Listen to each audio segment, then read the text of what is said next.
The call came from my own number. I was holding my phone when it started ringing.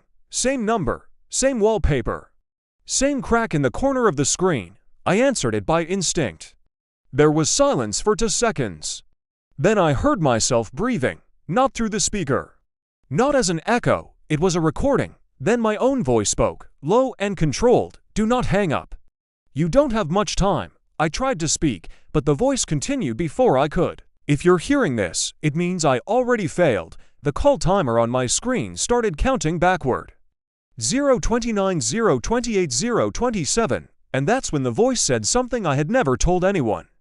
I dropped the phone like it had burned me. The call didn't end. The screen was still lit on the floor, the numbers continuing to move backward. 0:18, 0:17, I picked it up again.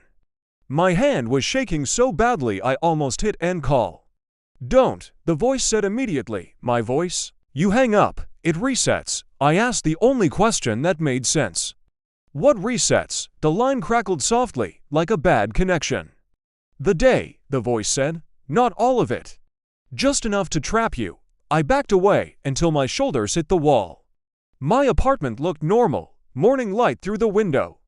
Traffic outside, nothing felt wrong. "Who are you talking to?" My girlfriend called from the kitchen. The voice on the phone went quiet. "You didn't tell her," it said. "Good, that means we still have time." I asked what was going to happen. There was a pause. Then my voice answered carefully. "At 11:43 tonight, someone is going to die in your apartment." The call timer stopped. 0 o'clock, the screen went black. My phone buzzed again immediately. Incoming call, my number. This time, I didn't answer. And that was my first mistake.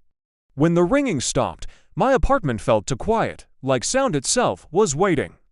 My girlfriend stepped into the hallway, drying her hands on a towel. She smiled at me. I couldn't return it. I checked the time. 8:12 a.m., more than 15 hours left. I didn't tell her about the call. I told her I felt sick, that I needed some air. Outside, everything moved normally. People walked dogs, cars stopped at red lights. My phone vibrated, a notification appeared without any app name. Saved draft, I opened it, audio file, length, to 14, I pressed play. It was my voice again, breathing hard this time. If you're hearing this version, the recording said, it means you ignored the first rule. I stopped walking. Don't trust anyone after sunset, the voice continued. Especially the one who loves you. The file ended. When I looked up, a man across the street was staring directly at me. He hadn't blinked once. As I moved, his head followed. I ducked into a cafe and locked myself in the bathroom. My reflection looked normal. To normal, my phone buzzed again. Another draft. This one was shorter. 12 seconds. I didn't want to play it, but I did. At 11:43, my voice whispered, "You will understand why it has to be you." That's when I realized something that made my chest tighten. The voice never said I was the one who died. I didn't go back home, not yet. I spent the afternoon walking, keeping my phone in my pocket, afraid to look at it. Every vibration felt like a warning. At 1:06 p.m., my girlfriend called. Her name on the screen almost made me answer. Almost. I let it ring out. A second later, a message appeared. "Why aren't you answering?" Then another. Did I do something wrong? I turned my phone off. When I powered it back on an hour later, the messages were gone. In their place was a single draft, audio file. Length, 0:07. I knew better. I played it anyway. "Good," my voice said. "You remembered this time." The sun dipped lower. Shadows stretched too long. By the time I returned to my apartment building, the hallway lights were flickering. The kind of flicker you only notice when you're already nervous. Inside my apartment, everything was exactly where I left it. Shoes by the door, keys on the table. My girlfriend was on the couch, scrolling through her phone. "You okay?" she asked. "You disappeared." I nodded, sat beside her. Her phone buzzed. She frowned. "That's weird," she said. "I just got a call from you." My stomach dropped. She turned the screen toward me. Incoming call. My number, answered, from my phone. Still in my pocket, my own voice spoke. "Don't let him hang up," it said calmly. She looked at me, confused.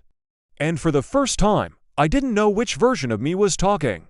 I took the phone from her hand and ended the call. The moment the screen went dark, every light in the apartment went out. Not just flickered out, my phone vibrated in my pocket immediately. Saved draft. I didn't need to listen to know what it was.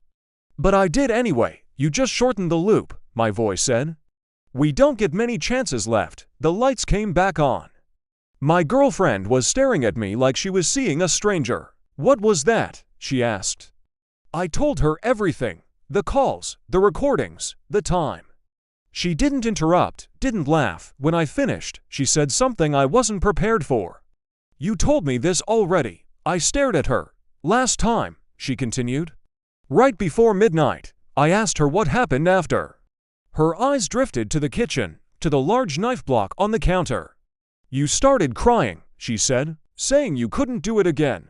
Again, my phone buzzed. Another draft appeared, longer this time, 5 minutes. I pressed play. The recording was chaos. My voice yelling, furniture crashing, her screaming my name, then silence. Then my voice again, barely holding together. If you're listening to this one, it said, it means she survived. My hands went numb. She can't know, the voice continued, she never knows. That's the only way it resets clean. I asked the empty room what I was supposed to do. The answer came from the phone. At 11:43, my voice said softly, you stop it from getting worse. I looked at the clock on the wall. 11:17 p.m. and I finally understood what the loop was protecting the world from. Not my death, hers, and what I became afterward. The clock above the stove ticked louder than it should have. Every second felt deliberate. 11:21, 11:22. My girlfriend sat at the table, watching me without speaking. Like she was afraid sudden movement might trigger something, my phone vibrated again. No draft this time. An active call. My number, I answered. This is the last clean run, my voice said. No mistakes. I asked how many times it had already happened.